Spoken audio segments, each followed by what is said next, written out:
আপনার দাঁতে প্রচুর ব্যথা, দাঁতে পোকা হয়েছে, কোনোভাবে ভালো হচ্ছে না, এই ভিডিওটি আপনার জন্য। কারণ আমি এই ভিডিওতে এমন একটি আয়াত নিয়ে আলোচনা করব, যদি আপনারা এই আয়াতের উপর আমল করতে পারেন ইনশাআল্লাহ তাআলা, আল্লাহ তাআলা রহমতে আপনার দাঁতের ব্যথা, আপনার দাঁতের পোকা হওয়া এগুলো সব কিছু ভালো হয়ে যাবে।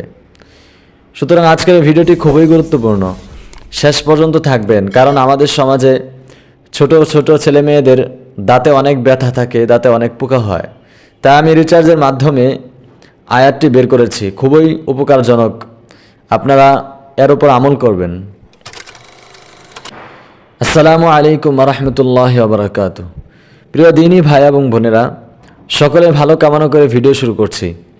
আজকের এই ভিডিওতে আমি আলোচনা করব, আমাদের সমাজে অনেকে আছেন যাদের দাঁতে ব্যথা করে প্রচুর।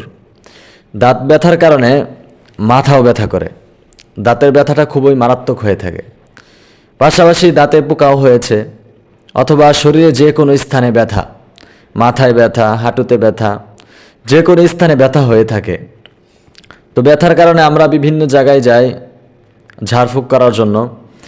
আজকের এই ভিডিওতে আমি এমন একটা আয়াত তুলে ধরবো যে আপনি ঘরে বসেই নিজেই ঝাড়ফুঁক করতে পারবেন, বা আপনি ঝাড়ফুঁক না করতে চাইলে একটা কিছুতে লিখে ওটার উপর আমল করতে পারেন।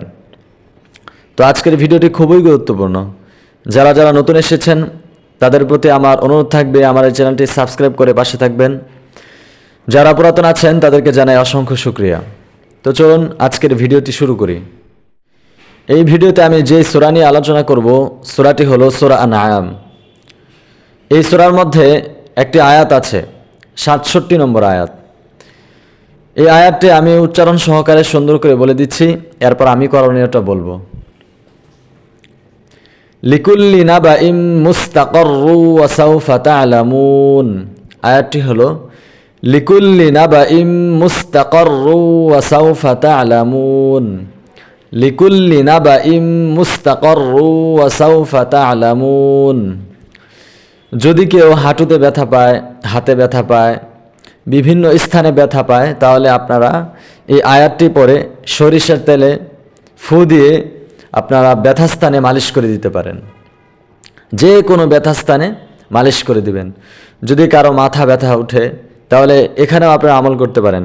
বিশেষ করে কিতাবের মধ্যে আসছে, যদি কোনো ব্যক্তির দাঁতে ব্যথা থাকে, দাঁতে পোকা হয়, তাহলে এই আয়াতটি পরে দাঁতে ফু দিবে, বা সবথেকে কার্যকর হলো একটা কাগজের টুকরায় লিখবে, একটা পৃষ্ঠায় লিখবে, লিখে সেই পৃষ্ঠাটা দাঁতের যে এখানে ব্যথা করছে, ধরেন আপনার এখানে ব্যথা করছে, তাহলে সেই পৃষ্ঠাটা ভাঁজ করে এখানে ধরে রাখবে। ব্যথা যতক্ষণ থাকবে ততক্ষণ পর্যন্ত সে কাগজটা সুন্দর করে ধরে রাখবে, ভাঁজ করে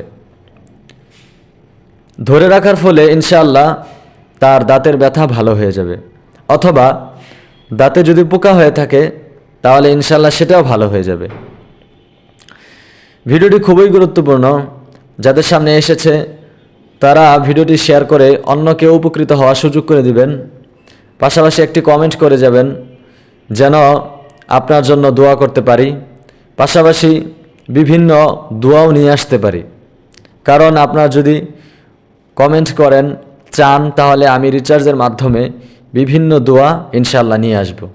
তো সকলে ভালো কামনা করে ভিডিও শেষ করছি। আল্লাহ হাফেজ।